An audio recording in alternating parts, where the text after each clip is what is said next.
Okay, thank you very much for the kind introduction. And welcome also, ladies and gentlemen. It was a very great honor for me when I was asked to say something as a keynote speaker on this conference. And when I was thinking about the subject, I thought that about responsible maritime governance, maybe the Arctic might be a good example at present.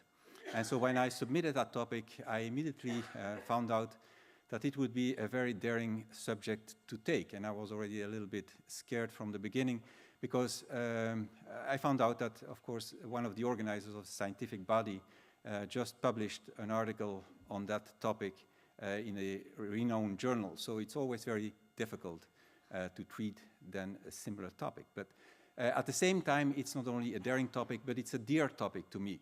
And that is because my own PhD was on navigational rights in the Arctic. I still believe it was yesterday, but unfortunately it was already 30 years ago. And that was a time, let me tell you, that nobody was interested in the Arctic because it was still the Soviet Union time, and nothing moved, nothing changed. And so it was thought to be a senseless topic. I don't have to tell you that today, of course, the Arctic has, from the back burner, it has really rocketed to the upfront of the international attention because of climate change. Some of my colleagues were not that lucky because I had a colleague we had a Center on Eastern European Law at the time, still at the university, my university, and he was doing his PhD on the Socialist Party of the DDR. And by the time he finished his PhD, the DDR no longer existed. So sometimes you can be lucky, sometimes you can not be lucky. So that is why I thought that maybe it's a good idea to go back to the Arctic and see how responsible governance there can be detected at present. So what I will try to do is, first of all, a little bit of explanation of the title because we have to make sure that we narrow it down sufficiently. Then we talk about what should be avoided. And next, what should be aimed at. Finally, also the agreement, and that is the essence of my presentation today. It will be about fishing. After the explanation of the title, that will become clear to you. It's an agreement which has been recently concluded on how to treat fish in the central Arctic Ocean. And then a few concluding remarks. But let's start up with the explanation of the title. Now, when we think about spaces beyond national jurisdiction, this can be either two ways, right? It can be the bottom and the subsoil, and then we are talking about non-living resources, mineral resources, and then we are talking about part 11. Now, this is a very interesting topic. Certainly, when I visited the Hamburg Maritime Museum yesterday, you will find a nice map out there where you will see the Russian claim towards the Arctic. So it's very hot, it's very topical. Nevertheless, this is not what we will be discussing today, because on this aspect, I think the convention itself has been very forward-looking, because they have established a specific commission which will see that states act according to the provisions of the treaty, which are very, very technical in nature in that respect. So much uncertainty remains out there. The United States is not a party. How will they ever be able to determine their outer limits? Russia has already tried once, was not successful, has to do it a second time. So up till now, only Norway, I think, has fixed boundaries up there. But as I said, this is not what we will be discussing today. We'll be interested in the water areas subjacent to the seabed, more specifically all the living resources, with the exception of the sedentary species, because they are, according to the treaty, treated as a part of the continental shelf, and that more belongs to the previous section than to the living resources. Then it will be not part 11, but part 7 of the convention, the high seas, and how fisheries will be governed there. So that is a setting. So let's now try to find out what we mean by fisheries in the Arctic, because here regulations is no different than in any other part of the oceans. Some legal scholars in specific countries have tried to make the argument that as you don't find Arctic as a term in the convention, so maybe the treaty was not about the Arctic. I think today there is general agreement that it's not so, that the treaty is applicable to the Arctic, and fisheries, certainly jurisdiction extends there as well as any other place, any other ocean in the world to 200 nautical miles, and all the rest is then high seas. Now, if that is the starting point, then the question is, where do we find the high seas in the Arctic? Why is the high seas a problem? Because the tragedy of the commons applies there. In 1967, we had Harding making that argument for cows on land. So if you put too much cows on a particular area of land, then you have there's an overpopulation, and the cows will have no food, so they will die away. So the same with fish in the oceans. So you should do something about it. So what the convention did was exactly establish these 200 nautical miles, take most of the commercial fisheries out of the high seas freedom. These are the areas in the Arctic. As you will see, there are not only one area, the Central Arctic Ocean, but you have other so-called holes. You have the banana hole at the bottom, which has been treated by NEAFEC, the Northeast Atlantic Fisheries Commission. You have the Barents Sea loophole, which has been treated by the Russian Norwegian Fisheries Commission. And then you also have, if you look up north, the Bering Sea donut hole, the so-called donut hole, which also caused problems. Because what is the problem? The problem is always when fishery starts to generate in those areas. There is nobody there, there is no regional fisheries management organization, and so there is very quickly overfishing with all the detrimental effects attached to it. Now, the most of these problems was solved either by the coastal states granting other states access to their own EEZs if they don't fish in the high seas in between. But we will take the upper part, the Bering Sea, as an example of how things can go wrong if you are not taking in a timely manner, the necessary kind of actions. So our today's conference will also only be on the Central Arctic Ocean, so the middle part around the North Pole. This has been described very carefully by the new agreement. As you can read there, I think the important words here are exercise fisheries jurisdiction, because it's not what is normally read in fisheries conventions, where it's under national jurisdiction, because there is this problem of Svalbard, where fisheries, the question is whether fisheries extends to the Norwegian competence in the EEZ or not, because it all relies on an old treaty when the EEZ was not yet applicable. So let's start by telling how it should not be done. And this is a good example is the donut example, which I showed you on the map. It's an area which is located totally between the United States and Russia. And even more so, if you look at the map, it's an area where, which really belongs most to the United States, almost exclusively. There's only a small part which also belongs to Russia. Belong in what sense? Well, the sense that the two countries at a particular moment in time agreed that an old treaty, the Treaty of Cession of 1867, so it's a very old treaty, that line specified there should be the line which both parties would respect once they would extend their fisheries jurisdiction to 200 nautical miles. Now, both parties did that in the 1970s, 1976 to be precise. The United States was the first one, and it took the Russians somewhat, or at that time the Soviet Union, somewhat by surprise, because they, at the end of the year, did exactly the same, because otherwise they would be probably having a very negative effect on their fisheries. So they acted likewise, and both legislations went into effect the 1st of April the next year, 1977, and what they did was, before that agreement entered into force, they concluded by an exchange of notes in the beginning of 1977, January, February, they accepted that this old boundary would be the division line where the 200 nautical miles would touch. not the other areas, but at least where the 200 miles would touch, that would be respected as what belongs to the Russian or the Soviet Union and what belonged to the United States. And as you can see on the map, it means that most of the area would be appertaining to the United States, as far as fishing jurisdiction would be concerned. All right, this as a backgrounder. Now, in 1982, the problem is then that, of course, the EEZ became accepted by an international treaty, which, of course, had not yet entered into force. But nevertheless, the International Court of Justice would be very quick in deciding that it formed part of customary international law.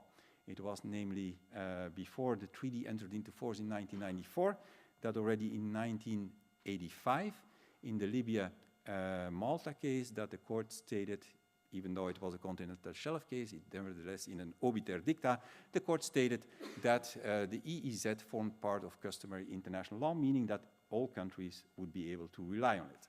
So this posed a problem because where do the countries then go fishing?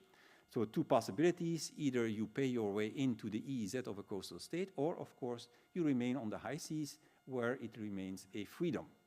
And of course the second option is cheaper. So it means that China, Japan, Korea, and Poland all went for the resources out there. The 1982 Convention is very ill-equipped to treat with this problem.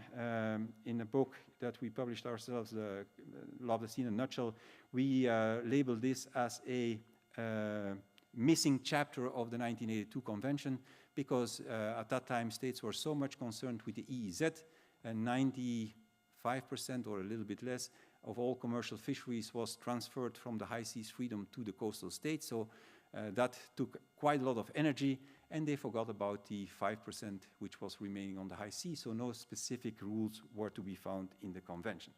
The only thing that you read with respect to stocks which are straddling, they will tell you that states shall seek to agree.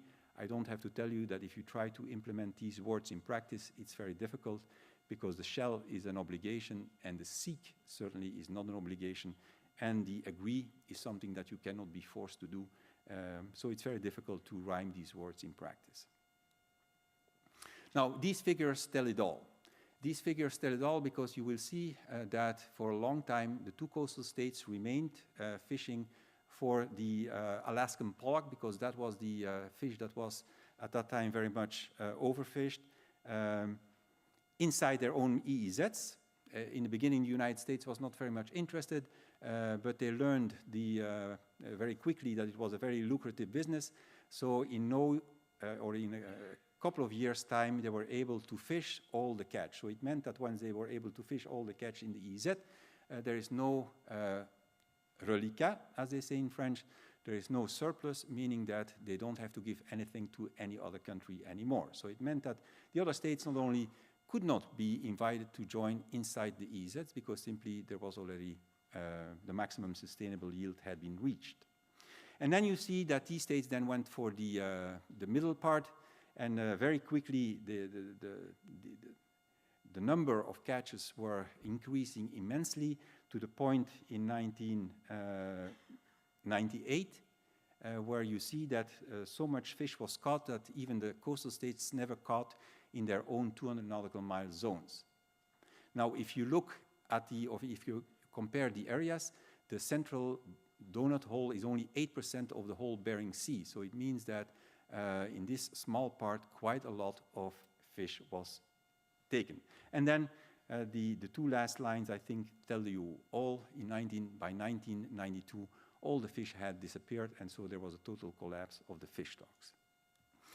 All right, so clearly how it should not be done. What was the reaction? Well, first of all, the United States tried to do it their own way, because, as I told you, most of this zone was US zone, so the fishing industry very much pushed the government to take unilateral action. Say, simply keep out all the others, even from the part beyond 200 nautical miles. State Department had great difficulties with that, also the Defense Department, so this did not work. Then bilateral negotiations started with the Russians at the time, but also the Russians were pushing the Americans, well, if you don't want to do it alone, let's do it, the two of us. And simply because the zone is totally surrounded by the two countries, let's simply keep everybody else out of the zone. The problem is it's high seas, and so you don't have this competence according to the treaty. And if all countries around the globe would start doing that, of course, it would be very detrimental to states like the United States and like the Soviet Union in the past, which were naval powers, which would also mean that you would have creeping jurisdiction, something that they did not like at all.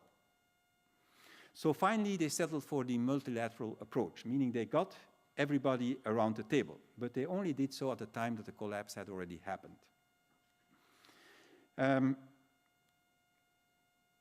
There was interim moratorium on fisheries in the central Bering Sea area, 2 years, and then they were able in 1994 to conclude an agreement, and the agreement is still operational today, and it states that it will be a moratorium until there will be sufficient stock to allow a maximal sustainable yield, but I can tell you that up till present, this has not happened yet. So it means that since 1992, this stock is still not being fished.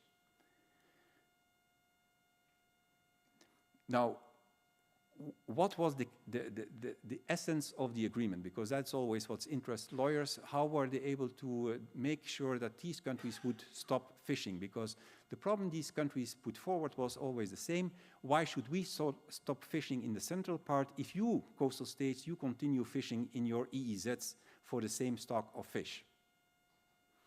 Now, the agreement is only about the central Bering Sea, so it apparently gives the coastal states full credit for being very successful in their negotiations, but it's a little bit more complicated because the treaty also has an annex. The treaty also has what is called a record of discussions, and if you look in the record of discussions at the very end, you will read that the two coastal states, they understand that the pollock fisheries is an ecosystem, not only in the Bering Sea, but especially the pollock is an ecosystem within itself, and you cannot simply give it to or make a distinction between the central Bering Sea on the one hand and the other EEZ areas of the countries involved. So in reality, it means that countries now stopped fishing, and also the coastal states agreed that they would not resume fishing unless the others were able to resume fishing. So this is the crux of the agreement, but it tells you how difficult it was finally to find a solution. If we now turn to what should be aimed at, and I think the President of the Tribunal has already mentioned the great contribution of his institution to the development of the law of the sea, it is the precautionary approach.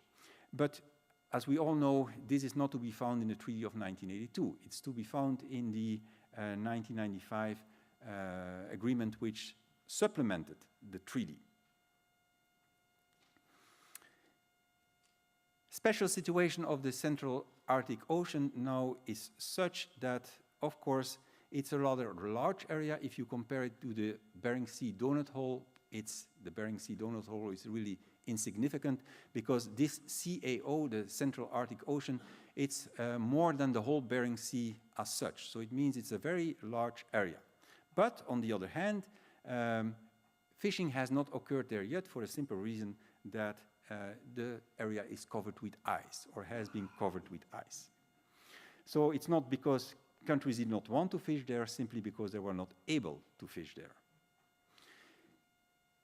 The problem now is with climate change, will this open up also to fisheries? Because my PhD was about navigation better, and navigation today has become a reality in the Arctic, where in the past it was something which was very hazardous. Now, what about fisheries? Will there ever be a day that the Central Arctic Ocean will be able to be fished? Well, this is a map of the area which shows you that in 2012, and the map is 2012, not because I didn't find a more recent one, but simply because 2012 has been the year that the ice has retreated most up till present, right? So in that most favorable scenario as of today, you will see that parts of the Central Arctic Ocean have become ice-free, so they can be fished in reality or in theory. But it's a little bit more complicated than that, because no commercial fisheries has taken place, and And nobody knows exactly, because it's very difficult to do scientific research, because there's an ice cover, a very thick one sometimes, and so there is simply a lack of knowledge. Nobody knows whether there are discrete species in the Central Arctic Ocean, meaning species which are not moving between that zone and EEZs of the neighboring countries. And even though most of the countries are covered by a regional fisheries management organization, if you look at the map of FAO, it will show you that the Arctic is one of the rare exceptions, where today you don't have a regional fisheries management organization there. Now, saying that there is no regional fisheries management organization is not totally correct, because the NEAFEC, the organization I already mentioned, has 8% of that area covered. But if you combine that with the next picture, which shows you the, first of all, the areas less than 2,000 meters deep, which for fisheries are the most important areas of the oceans, you will see that unfortunately that area is to be found on the totally opposite side of the Central Arctic Ocean. And also the open waters surrounding it are found on the totally opposite side. So in reality, one can say that today there is no regional fisheries management organization which really has anything to say with fishing which might be going on. So what action should be undertaken? What countries did was they could, of course, take action in their own EEZs, which is already a very big step forward, because that's where the fish will arrive first before it will move into the Central Arctic Ocean. But the scientific community found that it didn't go fast enough. And in 2012, they convened, not only of the 5 Arctic states, but also of other countries, and they put forward this idea that you should stop fishing unless you know that there is sufficient to have a maximum sustainable yield. So it should be on a scientific basis that you start commercial fisheries out there.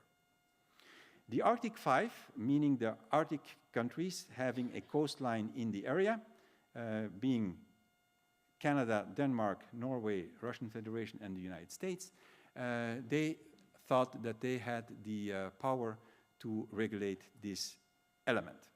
Well, at least the United States found that they should start international negotiations in 2007, but then 1 year later you had the Ilulissat Declaration, where these 5 states stated that, well, we don't need a new international regime, we have it, and we have it meant in the first place the Law of the Sea Convention, but at the same time, this declaration, they stated that the Arctic 5 would be the claim stewardship, as they nicely call it, so they would show the way how to do it.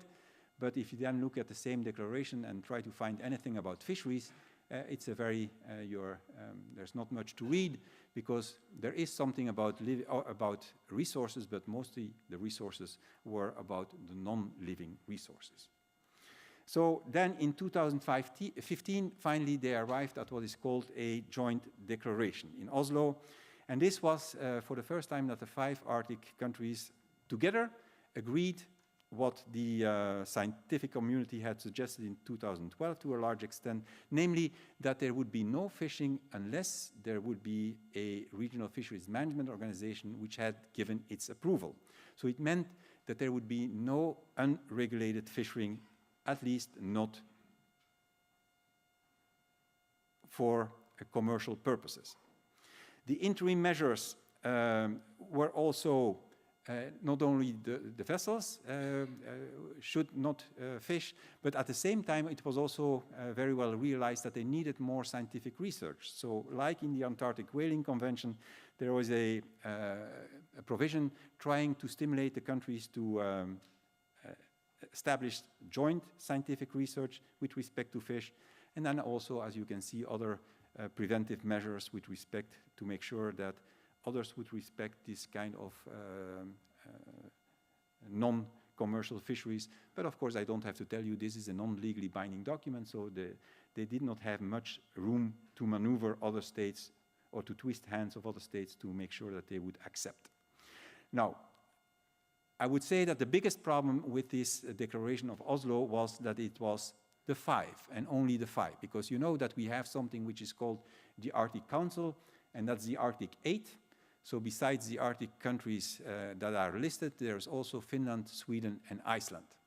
Now, it only took 1 month after the Declaration of Oslo in 2015 for the Iceland Ministry of Foreign Affairs to convene a meeting with all diplomats of the 5 Arctic countries to tell them that they did not like the Oslo Declaration. They found it a non-legally binding document, which is true. Everybody finds that, but they also said that they were not bound by it. They wanted to put it on paper, or at least make it clear to the countries who made the declaration. And at the same time, they also said that they should be included because they have so much knowledge about fisheries in ice waters. And their country was the first one where all these northern movement of fish was to be found. So this is then the second part, and that means that the 5 then went to broaden a little bit the number of countries which would be involved. It was not only Iceland which was very much against, also the EU tried to have other fora to move forward, and even China, I don't have to tell you, is also very much interested in the area. So all these countries were not very fond of this Oslo Declaration and the way in which the 5 Arctic Rim countries had moved forward. So what they did was then join together and try to establish something new. And this was then the 2018 agreement at the end of last year. We now have an international legally binding document. It's not yet enforced, but it just has been signed. Now, the Oslo Declaration clearly stated that they were able or willing at least to expand the membership, but that the membership should respect what the 5 had done with their Oslo Declaration. So it's very interesting to see how the one document compares to the other. And here we see what remains certainly is that the 4 interim measures are still largely in place. And what then is new? New is that, first of all, the legally binding document, which the Oslo Declaration was not. Now we have an international treaty, and it already looks into the next step. That is, what if commercial fisheries becomes possible, if the maximum sustainable yields allows for the fisheries to take place, then the agreement already previsages that a regional fisheries management organization will be established. The relationship between the A5 and the A5 plus 5 is a very interesting one to see, because in the beginning, of course, the A5 tried to be the prime movers, or the ones which have prime responsibility. Now, if you read the treaty, you only find a reference to that in the preamble.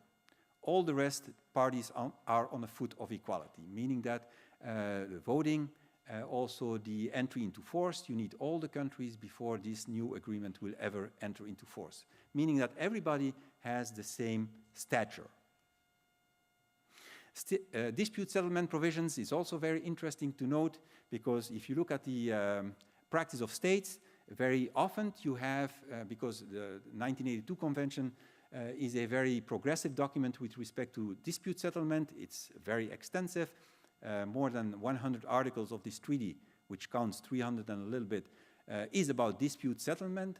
Now, instead of reinventing the wheels, what many conventions do is they simply refer back to the Part 15 of the 1982 treaty. Now, if it concerns fisheries, many of these other fisheries, regional fisheries management organizations, when they are created by treaty, the treaty not only refers back to the 1982 agreement, Part 15, but also to the part of the Treaty of 1995, the United Nations Fisheries Convention, because it is specifically about fisheries, and there are some accommodating articles on how to insert the 1995 fisheries agreement into the dispute settlement, into that of Part 15 of 1982. But here, and this is the first time that it happens, since we do not know whether there are discrete fisheries in the Central Arctic Ocean, they also refer back only to the 1995 agreement. Now, this 1995 agreement only concerns 2 species, which has nothing to do with discrete species. So it might have been, I would say, a little bit of the precautionary approach for the parties, if at least they would have referred back to the 2 treaties instead of only the 1995 one, because they might be missing out something. the reason why might have been that, of course, not all parties are, or not all the 5 Arctic states are also party to the 2 treaties in question. If you look at the LOSC, the Law of the Sea Convention, the United States is not a treaty. If we look at the 1995 agreement, China is not a treaty party. So it might have been that a choice had to be made on that respect, but as I said, it would have been more prudent to include both of them.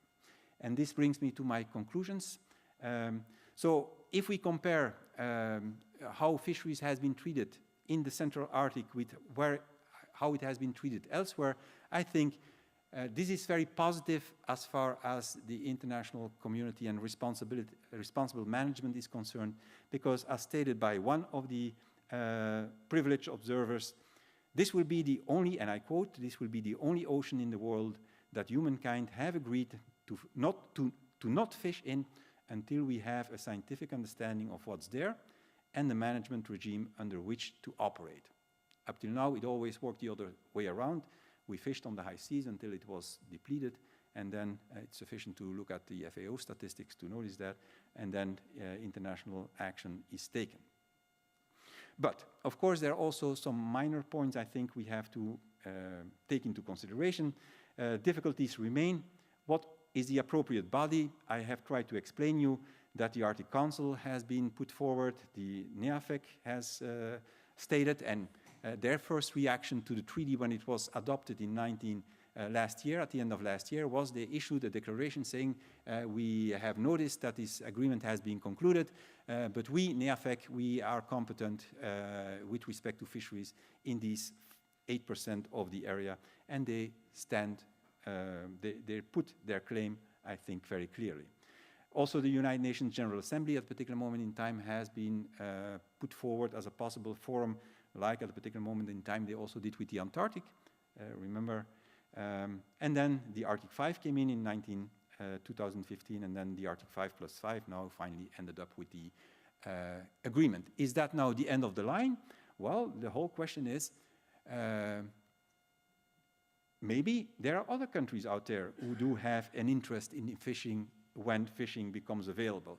Because the whole problem is that, of course, today we don't know who is interested in fishing there because no fishing has been going on.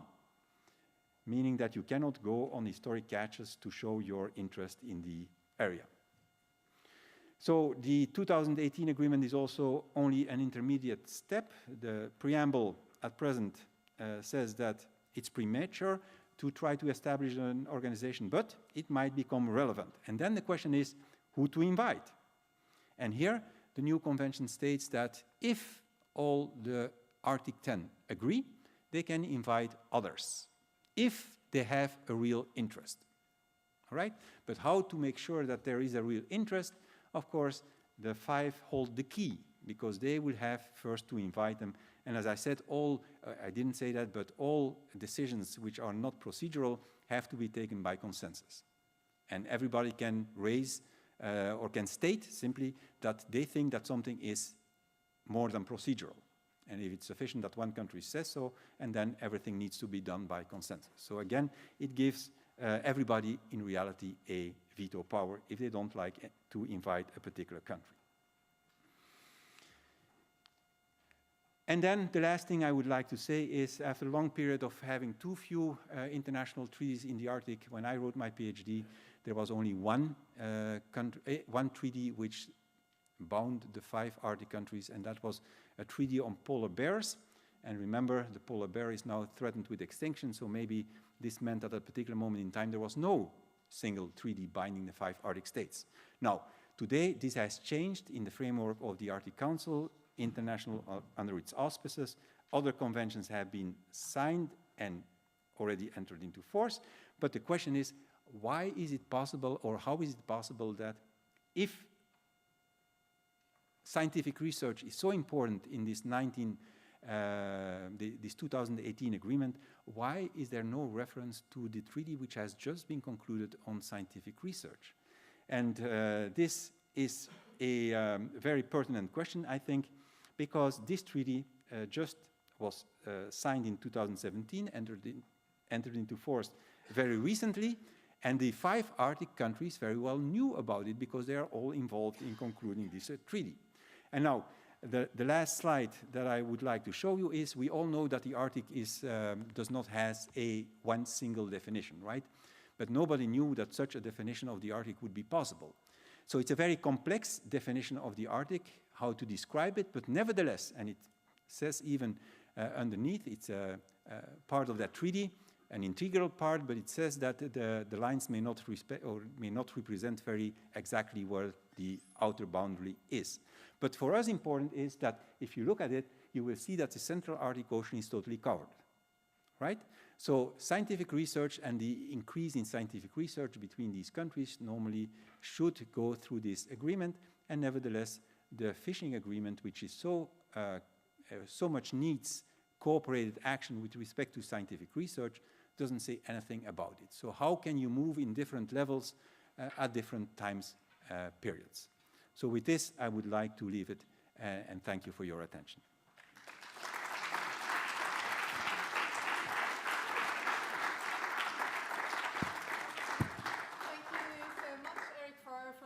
The scene so perfectly for taking us far away from Hamburg to the Arctic Ocean, and you will see then today and tomorrow we will always move back and forth from ports and issues that concern Hamburg to areas far off. There's no discussion foreseen for the keynote speech, but since we're so perfectly in time, I want to change that. I would like to allow for one or two quick questions if they're so urgent, if you would like to share them with the auditorium. Short questions? Alexander. I'm going to speak loud. Thank you so much, Erik. Fantastic talk. And I'm going to keep you away from the copyright. That's the main purpose of my question, of course.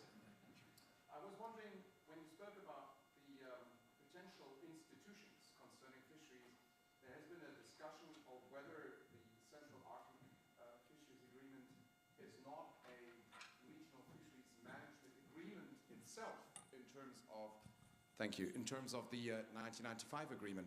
So I'd be curious to learn about your position, because obviously, as you stated yourself, the moratorium is not a complete one, it is an interim moratorium, so the agreement may well become the legal basis for fishing activities in the Arctic Ocean. So I wonder, do we really need something else, or isn't just that very agreement enough in terms of cooperation under the 1995 implementation agreement?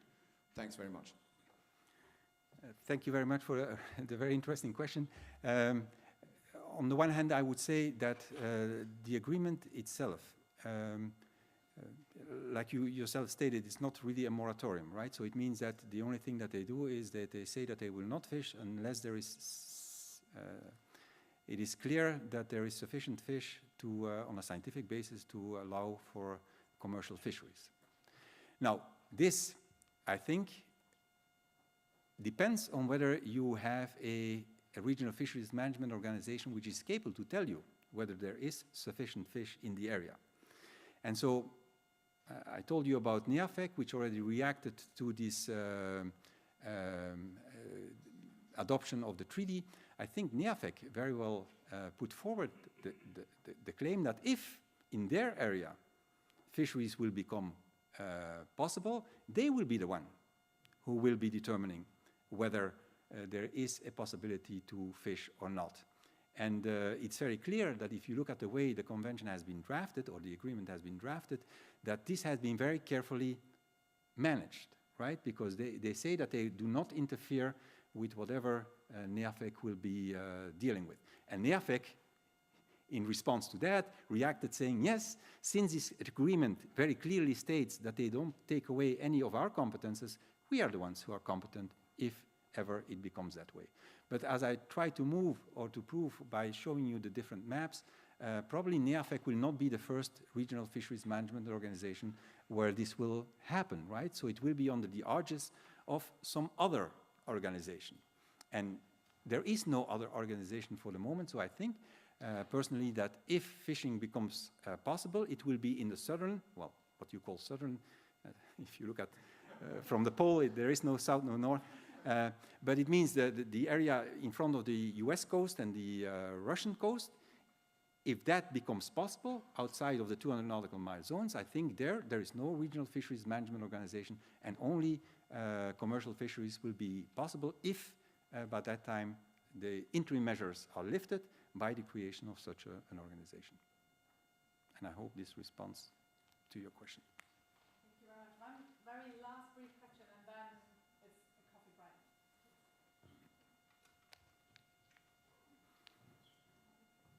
Thank you very much for this fruitful lecture, Silas. But a practical problem which I felt, that is